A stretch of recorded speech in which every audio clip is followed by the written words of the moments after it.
Um garoto esperto, alegre e inteligente em uma ilha da fantasia onde a brincadeira sempre tem lugar e onde ele nunca cresce. A gente está falando aqui da história do Peter Pan. Eu sou o psicólogo Bruno Beraldo. E eu sou o psicólogo Alan Soares e hoje a gente vai falar um pouco sobre a síndrome do Peter Pan. Mas qual que é a relação entre a história do Peter Pan e a psicologia? E o que é essa síndrome, do Peter Pan? Quais são seus sintomas e características? E mais, como lidar com os Peter Pans da vida real. O que eles comem, como vivem, como se reproduzem. Fica até o final desse vídeo que a gente vai responder isso e um pouco mais. Por isso, senta na poltrona, deita no divã, que a Raciocínio explica. Bora lá!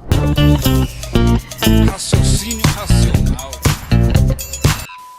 A psicologia se encontra com a história do menino travesso num resultado de um estudo onde o psicólogo Dan Killer associou o menino que não queria crescer, Peter Pan, ao comportamento de adultos que agem de maneira infantil ou que têm grande dificuldade de assumir responsabilidade da vida adulta. E assim surge pela primeira vez na psicologia a síndrome do Peter Pan. Assim, quem tem essa síndrome pode ter algo que é chamado paralisia emocional, onde sentimentos como a alegria e a raiva se mostram de maneira ali desproporcional. A raiva muitas vezes é expressa como ataques de fúria.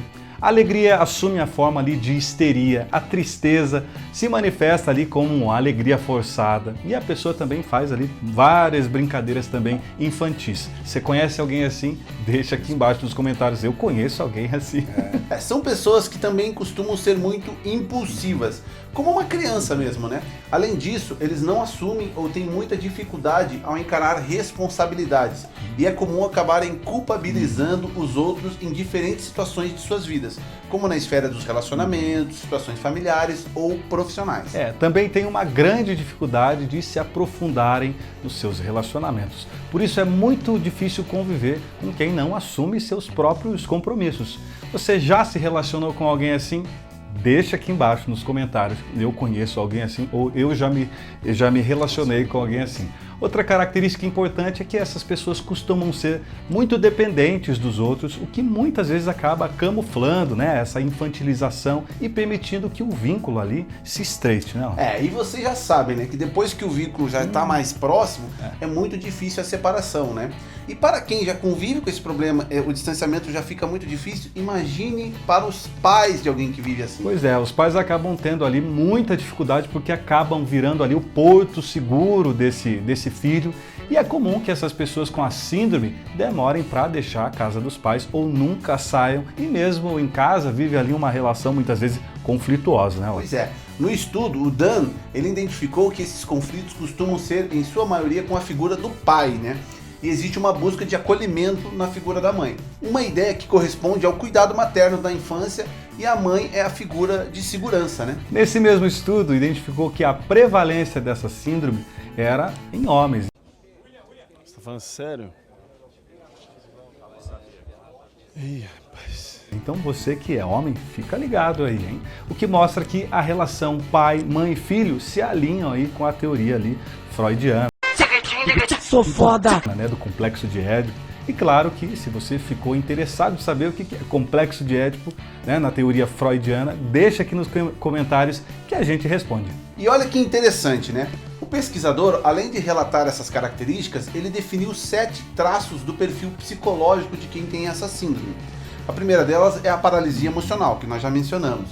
A segunda é a procrastinação, uma impotência para as relações sociais, um pensamento mágico, coisas como se eu achar que é diferente, assim vai ser, Esse é o pensamento mágico, Também tem o conflito com a mãe, que aqui está no sentido da ambivalência, Uma raiva, mas um amor muito grande. O conflito com o pai e, por fim, os conflitos sexuais. Claro, é sempre bom lembrar que quando a gente fala em síndromes, transtornos psiquiátricos, a gente tem que ter em mente que pequenos detalhes fazem toda a diferença entre um comportamento normal, que pode ser funcional, e de um comportamento patológico. Até por isso você não deve sair diagnosticando ninguém, inclusive mesmo você não pode se diagnosticar. Caso julgue que algo não esteja bem com você, os seus comportamentos, emoções, procure ajuda profissional para fazer o diagnóstico. É isso aí, essa síndrome também tem um aspecto importante, né? Um aspecto social e cultural, porque nas culturas latinas, os filhos demoram mais para sair da casa dos pais, o que pode influenciar também no diagnóstico a ser feito ali pelo profissional, né? Aqui no Brasil isso pode ser entendido como algo normal, né? Já lá nos Estados Unidos pode parecer estranho e esse fator deve ser considerado no processo de identificação dessas características da síndrome, né? E agora que a gente já falou dessas características, o que fazer caso eu tenha essa síndrome ou conheça alguém que a tenha, né? O primeiro e mais importante é sempre buscar um profissional habilitado para o diagnóstico e tratamento. Mas vamos deixar algumas dicas aqui de como lidar melhor com os sintomas. Claro, na confiança de que você vai buscar ajuda, ok? Beleza? Tá bom. E a primeira dica, então, você observar quais são os comportamentos infantis que você tem e quais são os seus comportamentos responsáveis. Se você tem essa dificuldade, peça ajuda aí para o seu cônjuge, amigo, familiar, alguém que esteja aí mais presente na tua vida. Muitas vezes é difícil a gente reconhecer algumas características, né? Mas só faça isso se você também estiver aberto ali a feedbacks dessas pessoas. Não pense aí que essas pessoas estão ali para ficar te criticando, e sim observando algumas características ou comportamentos.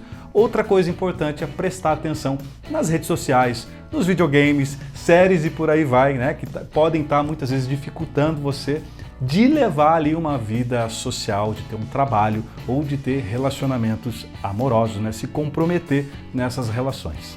E se você convive com alguém assim, é importante não apoiar e não reforçar comportamentos infantilizados. Reforce parabenizando-o por decisões maduras de responsabilidade, trazendo feedbacks positivos para essa pessoa, como uma comunicação mais assertiva e explicativa, né? Ou seja, informe o porquê daquela ação não parecer madura ou, né, porque ela parece ser responsável, né? Essas são algumas possibilidades, mas cada caso é um caso. Por isso, buscar um profissional para te auxiliar é válido. E o cuidado para também não ficar aí na conversa dos coaches emocionais, aí, né? Qualquer coisa que traga uma receita milagrosa. Não existe isso, tá? Pelo menos dentro da psicologia, dentro da ciência, não existe essa cura milagrosa. Então é isso. Se você gostou desse vídeo, não esquece de curtir e também se inscrever no nosso canal, porque dessa maneira você nos incentiva a fazer novos vídeos. Um grande abraço e tchau, tchau.